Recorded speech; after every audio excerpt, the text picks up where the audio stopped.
Imagine stepping off a busy sidewalk and instantly being greeted by the aroma of a handcrafted seasonal latte, a warm California boho breeze, and racks of stunning affordable fashion. You haven't left Jersey. You've just stepped into Velvet Lush Boutique on North Willow Street in Montclair. I'm sitting down with the fashionable owner behind this oasis, Tiffany Montesino. Rooted in her Guyanese heritage and a lifelong passion for design, Tiffany built an absolute staple in the local shopping scene. And today, she also runs a buzzing permanent jewelry studio right inside the shop. Tiffany, welcome. Hi. Thank you for having me. Thank you for joining us. Tiffany, this new space on North Walnut Street is beautiful. Thank you. I appreciate that. Can you tell us when you started Velvet Lush and how this came about? Velvet Lush started in 2018. We actually originally started in Woodland Park, New Jersey. I had a customer come in from Montclair. She owned a yoga studio around the Walnut Street area, and she recommended me to a space that was becoming available. So I came and checked the space out, immediately fell in love with the neighborhood. It was very quaint. It was off the beaten path of Bloomfield Ave, which everyone knows, and Church Street in Montclair. But Walnut Street had its own essence that I thought was very special. So everything worked out. We opened the space up about 2019, right before COVID. And we've been in the area since then. We've opened up multiple locations, and now we're back in a new space in the same area. And I'm very happy to be back. It takes so much courage to reinvent in any aspect of entrepreneurship, whether that's pivoting businesses or having to pivot locations. This leads me to my next question. What was the exact moment when you realized, all right, I want to do this. I want to open up my own business? The exact moment came when I was pregnant with my second child, and I was put on bed rest. And the ideas kept flowing. It was always an idea in the back of my mind, but of course, caught up in the rat race of working a 9 to 5, it was not a dream that I thought was attainable at the time.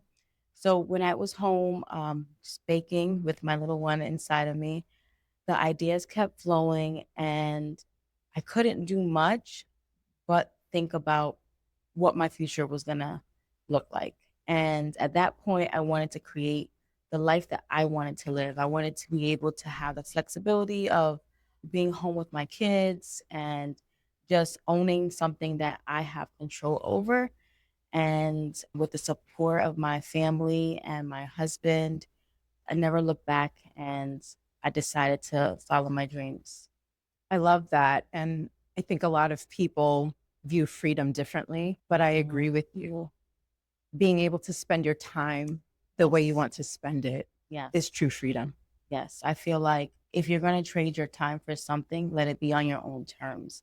And I've always stuck to the motto, you have the ability to create the life that you want. You just have to go for it. So, in taking that step, what was the scariest part for you? The scariest part was the investment, and personally not knowing, am I going to make this money back? Am I going to put all this work forward, and are people going to actually show up and support? Is this something that is going to really work out? You take a huge risk starting your own business. But I think the way that I did it in the beginning was a small investment. Let me just try this out. Let me see if it works and continue to pour in as I go. That's really smart. And actually, it leads me into my next question. I think every business owner has at least one moment where they panic and they look at their bank account and they say, did I make the right decision? What did I just do? Can you think about a time where that happened? And if you can you think about something that you said to yourself or did for yourself that helped pull you out of that? Wow, that question makes me emotional because When you are taking the step into entrepreneurship and starting something that is dependent purely on you and things don't work out one day, it is like the world is on your shoulders and you are crashing down.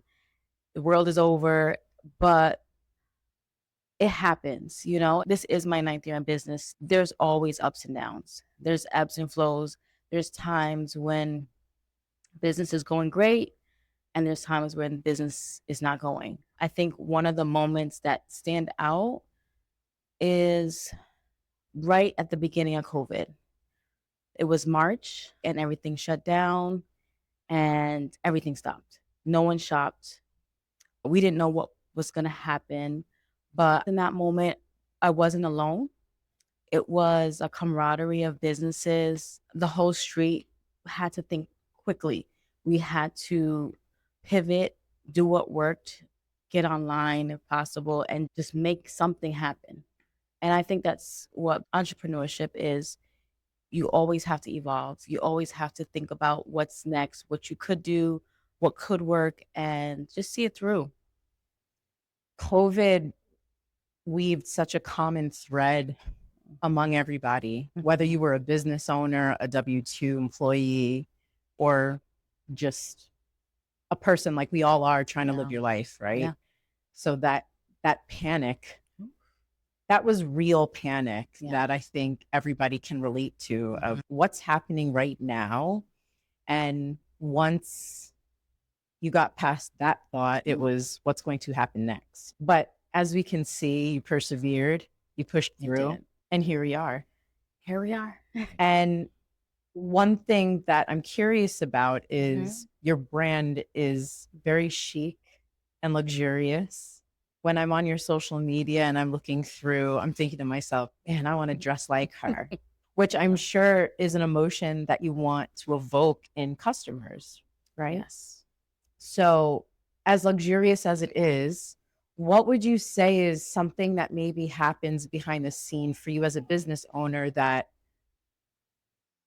patrons who walk through the door would never see?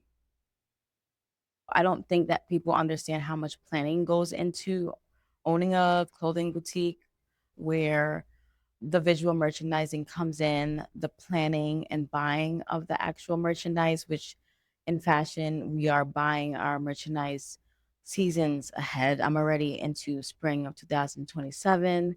The color coded planning that goes into the merchandise that we buy and the numbers, of course. Everything is analytics. I'm checking on the sales from last year and what was purchased, how many of it, and how many we have to purchase again the year coming up. I don't think people see that side of it as much. It just looks pretty. So, in thinking about that, businesses have highs and lows, as we've touched on, and we've talked about some of the lows because I think that's the reality of owning a business. What I'd like to talk about is a high. So, especially with you now having open a brick and mortar location in Montclair and being in your second location, as customers are in here shopping, the buzzing of the coffee machine is going on as you're making everybody's beautiful lattes, or maybe you're selling some gorgeous jewelry. Can you think of a moment where you thought to yourself, this is happening, I'm doing it, I'm so proud of myself? The moment when the customers walk in and they are in love with everything. I think that is so reassuring of all the planning that I've done. And when the clothes are flying off the shelf, the hangers are piling up in the back, and I am getting all the good reviews, Google reviews, the people that are telling other people about our businesses and people that are coming in because they heard of this great business. That is the reassurance. And of course, our bank account that just soars sometimes. Yeah. Yeah. It's just reassurance on what you're doing is working.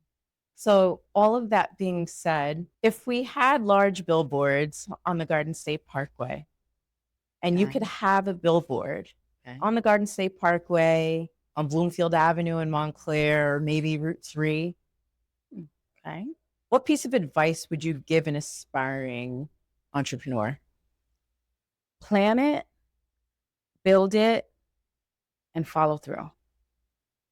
Is there an amount of time that you think somebody should really buckle down and stick with it before pivoting? Before pivoting to something different, I would give it a solid, I'll say 2 years. I'll say 2 to 5 years is enough time to actually put in the work and plant those seeds that can definitely harvest, and you can see that your plan worked. Tiffany, it's gorgeous in here, but I've been here behind the scenes, so I know how much goes into it, even looking as gorgeous as it does. Thank you. And I know exactly that feeling of somebody walking in here and falling in love, because that's exactly how I felt when I walked in here. Thank you. So I don't want to take up too much more of your time, but I just want to thank you for You're sharing your gifts with us. Of course. And how can everybody find you? So you can definitely find us on social media. We are at Velvet Lush Studio, and we are located at 83 North Willow Street in Montclair, New Jersey. Or if you're not in the area and you want to shop with us online, you can check us out at thevelvetlushboutique.com. Awesome. Everybody check out Velvet Lush Boutique, and we'll see you soon. Thanks for watching.